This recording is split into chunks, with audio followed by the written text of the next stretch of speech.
Hello, in this video I will show you how to go down to the floor with mindfulness. I will also explain why resting the head on books when lying down in semi-supine, and I will also show you how to come up to standing with mindfulness. As you can see, I have prepared my mat and the books. Just notice if your first reaction is to just go to the floor. But we're not going to do that. We're going to stop, pause, and connect. Connect with ourselves so that we can sense the feet being in contact with the floor.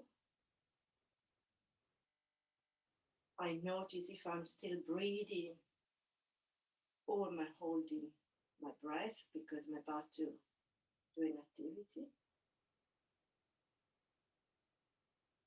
I notice where I'm looking. Am I looking down to the books? Okay, and I have the books in my peripheral. So I'm looking at whatever is in front of me and receiving what's in front of me. Then I acknowledge the space in front of me, behind me, beside me,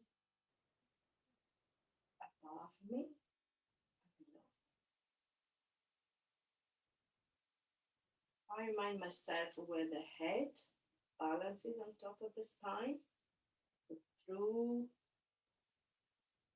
this joint. So imagine a light going through this level. I note, just to remind myself, that my head balances on top of the spine. And then I imagine a ladybird crawling down the wall. My eyes are attracted by the ladybird and they start following it. And as my eyes are starting moving towards the ladybird, look, my body nicely follow. So I don't have to worry about anything else. I'm just keep having an interest in following the ladybird. And then keep looking at the ladybird is around here. And then gradually turn myself around and lower myself down so that my head can rest on top of the books. My head is resting on the books. My knees are pointing towards the ceiling, slightly apart. And my hands are resting on my tummy. Or of course, if you want to do palming, they could be covering your eyelids. Now, why is it important to have the head resting on the book? But look what happens. If I take the books away, what happens to my head and neck? My chin is really pointing up to the ceiling. My head is falling backwards. And I feel a constriction on the back of my neck. What happens then if I have too many books? So to put an extra layer, you will see what happens if I have too many. Can you see where my chin is now? My chin is nearly touching my sternum and my throat is constricted. So this is why it's important to have the right amount of books, so not too many, not too few, so that your neck has space to lengthen away from the shoulders, away from the pelvis. Now avoid putting those books right in contact with your shoulders, because otherwise your neck, the back of your neck, can't lengthen. But the best is to place the books where you feel they reach the back of your skull.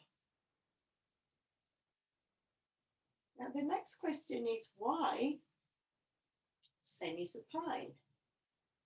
Why my knees are bent?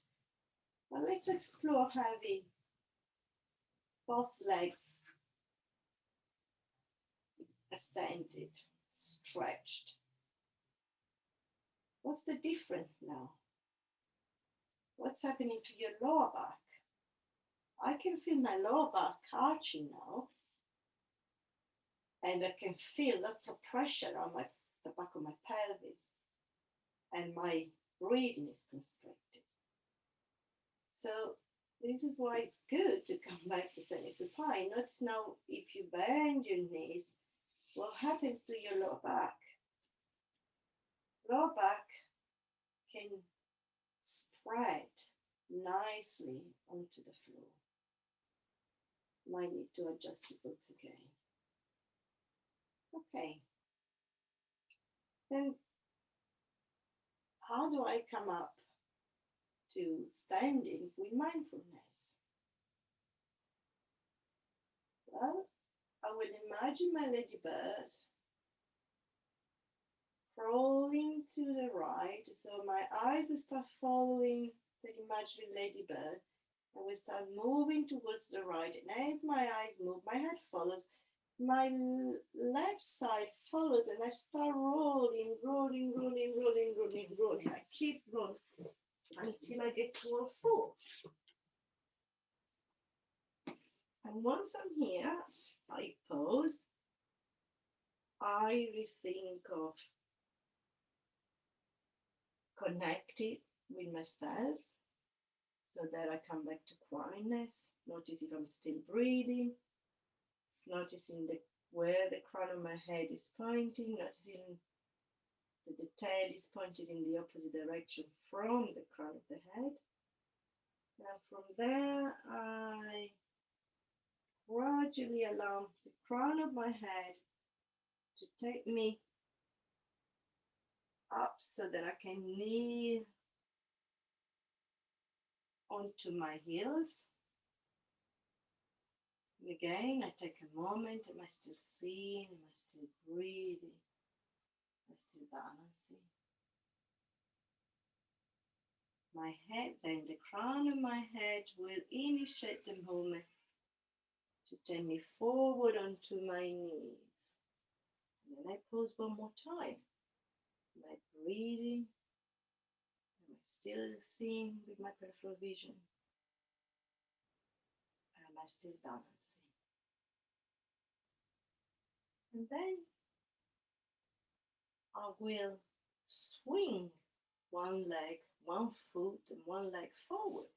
And again, in this process, I could easily just fall apart, or I can come back to having a sense of space above me and a space below me.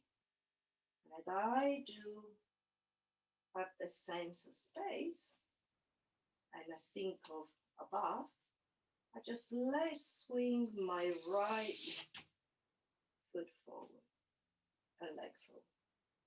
I pause. This time I have 2 points of contact, the foot at the front, toes of my back, foot at the back. Same thing. Give yourself a moment to connect.